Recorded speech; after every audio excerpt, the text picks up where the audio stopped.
Alors, cher ami, j'espère que tu as déjà pris ton rendez-vous pour la prochaine session. Roland, l'énergie c'est bien, oui, mais il faudrait qu'on mange. Exactement.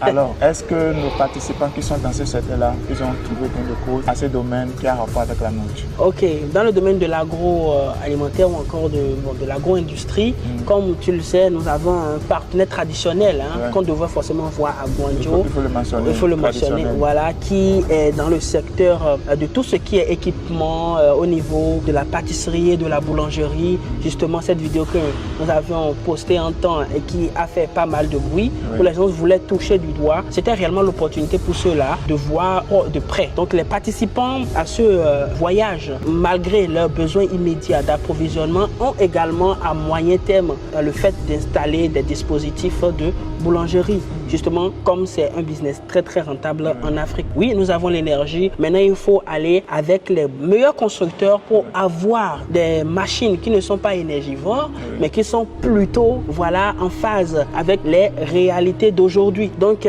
nous sommes partis voir notre partenaire et nous avons vu les dispositifs et également, c'était un moment de masterclass pour nos participants pour comprendre toutes les machines qui rentrent dans le processus de fabrication de pain, et pas seulement du pain baguette qu'on connaît, mais de différents types de pain et également les conseils de bonnes pratiques qui ont été dispensés à nos participants. Et je me rappelle que ce fournisseur, il nous racontait une histoire où il a accompagné un client. À son début, le client ne connaissait rien de la boulangerie, rien du pain, mais aujourd'hui, il est devenu un expert et il vend même des lignes de production. Exactement. Cher ami, vous êtes devant des solutions où non seulement on vous forme, on vous donne des opportunités, mais on vous amène également à la sauce. C'est important. J'ai l'impression que tu n'as pas vraiment bien traduit ce qu'il nous a dit. En fait, il a expliqué qu'il a rencontré ce monsieur d'Amérique du Sud, président de la Colombie, qui ne s'y connaissait pas du tout dans le domaine de la pâtisserie, qu'il a formé à comprendre les machines et qu'il a fait sa première boulangerie. Il a aussi accompagné pour devenir au fait son représentant. Et aujourd'hui, quand ce monsieur veut faire des commandes, c'est minimum 2 millions de renminbi de commandes qu'il fait à toutes les fois. Et il est devenu aujourd'hui un baron pratiquement de ce domaine-là dans son pays. Ça peut être aussi ton histoire. Et ça peut se commencer dès maintenant. C'est pourquoi tu iras dans la barre de description pour prendre, cher ami, ton rendez-vous où nous allons discuter de comment nous pouvons t'accompagner pas à pas. Au fait, nous aussi, on n'était pas des experts forcément, mais le fait de se rapprocher des fournisseurs, de travailler avec eux, on gagne en expérience, on gagne en connaissance et ça peut être également ton tour. Cher ami, au-delà d'un voyage business, c'est également un moment de développement de soi et de réseautage terrible, vraiment approfondi, vu la qualité des personnes qui viennent également à ce type de programme. Nous n'allons pas trop parler, allons maintenant en profondeur pour que vous puissiez voir tout ce que nous avons vécu dans ce petit extrait au niveau de cette entreprise qui fait dans la boulangerie. Et en entendant, prends ton rendez-vous. Je vais vous rappeler que même Philippe, quand il était venu à Chine, il était venu ici pour... c'était ici, il était venu. Philippe Simon. Il était venu ici pour faire une vidéo avec eux. Donc, ils sont vraiment très forts, ok? Il est tout le temps occupé. Ils sont partout dans le monde et ils ont des équipements de road standing. Bien solide de road standing. Donc ici, vous pouvez avoir tout ce dont vous avez besoin si vous voulez faire votre... boulangerie, vous voulez faire une pâtisserie, vous voulez faire une pizzeria comme on dit, tout. Donc, vous avez toute la chaîne dont vous aurez besoin pour ça. En matière de prix, c'est rien à comparer au prix que vous aurez en Europe, en Italie ou encore en Turquie. Ça commence ici, comme tout à l'heure je vous expliquais, le processus commence ici par les mixeurs pour mixer la pâte. Lui, il recommande ce modèle. Pourquoi? Parce que ce modèle est à la fois automatique et manuel. C'est une fonction manuelle aussi.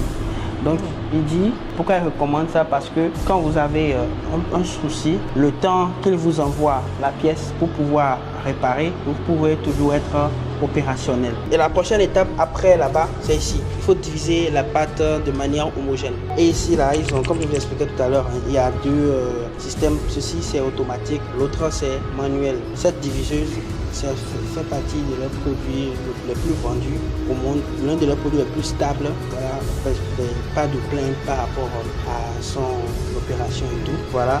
Et ici, vous pouvez automatiquement comme ça diviser les pâtes de manière homogène. Ceci, vous allez utiliser la force manuelle. Oui, donc ce que j'ai fait, c'est que ceux qui sont dans l'activité achètent les deux. So this toast molder, this is the dog divider. For example, when you want to bake the burnt bread, you need to use the dog divider and router because the machine will cut the dog in pieces with the same weight. Ici, la diviseuse, à ce niveau, on veut façonner le pain. On veut lui donner la forme qu'on veut. Là-bas, pour la baguette, ici, pour le faire en boule. Voilà, ici, là, par exemple, pour le pain. Donc, le pain carré. Donc, on a déjà façonné notre pain. On va le mettre maintenant dans un tray, ok? After you cut the bread in pieces, and you also change the bread in like the baguette molder and the toast molder and the dog divider and router. You need to put the dog into the proofer for the fermentation. Ceci, c'est la chambre de fermentation. Il explique que la durée, par exemple, que vous allez mettre la pâte dedans, ça va dépendre de votre milieu, pays où vous êtes. Ok? Je vais donner des exemples, par exemple. Je disais que en Éthiopie, par exemple, comme c'est un pays en altitude, il faut par exemple laisser jusqu'à 30 minutes. Dans d'autres pays, vu qu'il y a la chaleur beaucoup à l'extérieur et tout, il faut juste laisser pendant 20 minutes. Ça va permettre à la pâte d'avoir sa forme. So this is the toast bread slicer. Slicer, okay. Yes. For example, this is the 31 bread slicer. You can adjust this pair to suitable different size of the toast bread. For example, 200 grams, 450 grams. Alors les amis, maintenant on va vous montrer les dispositifs, toute la ligne pour faire des pizzas de manière industrielle. On y va. Donc les amis, c'est toujours la même chose. On commence par préparer la pâte ici. Donc première étape, on a le pétrin. Vous avez déjà préparé votre pâte et maintenant direction de ce côté. On va maintenant façonner la pâte. Mais avant de la façonner, comme vous le savez, nous allons découper ça de manière homogène. Donc comme vous le savez, on revient encore ici. Vous avez aussi besoin d'une diviseuse, qu'elle soit automatique ou manuelle. Donc le process est simple. Après le découpage, maintenant il faut mettre ça en forme, n'est-ce pas Daniel? Oui, justement. Donc le process c'est toujours le même. Jusqu'au niveau de pizza, il y a cette machine que vous allez prendre de surplus. Ok. Donc ceci, ça permet de façonner les pizzas et tout le reste c'est toujours la même chose. Toujours ici, quand on quitte de l'autre côté, découpé, déjà façonné, on vient ici faire reposer la pâte.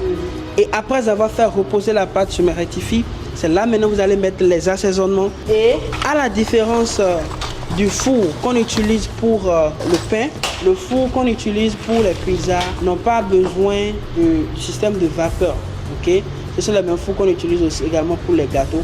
Donc on va mettre ici pendant le temps de cuisson et voilà, ça va prendre le temps qu'il faut pour pouvoir cuire. Donc pour la pizza, chers amis, il faut faire à une haute température, c'est ça qui vient de nous expliquer. Ceci est beaucoup plus recommandé pour ceux-là qui font le fast-food. Le fast-food et leur spécialité, c'est de faire des pizzas. Alors, chers amis, comme vous venez de le voir, c'était une masterclass délivrée par Monsieur Jacques lui-même, qui est un passionné, qui maîtrise son travail au bout des doigts. Et ce sont des fournisseurs comme ça que nous avons dans notre boîte de Pandore. Ouais. Des fournisseurs qui sont attentionnés, qui comprennent les enjeux, qui ont les mêmes motivations que nous, qui veulent tout simplement vous voir également réussir. Il n'y a pas deux choses qui nous drive ici. Ce qui nous drive, c'est de vous voir aller de l'avant, c'est de vous voir créer des business, c'est de vous voir créer de la valeur, c'est de vous voir tout simplement grandir.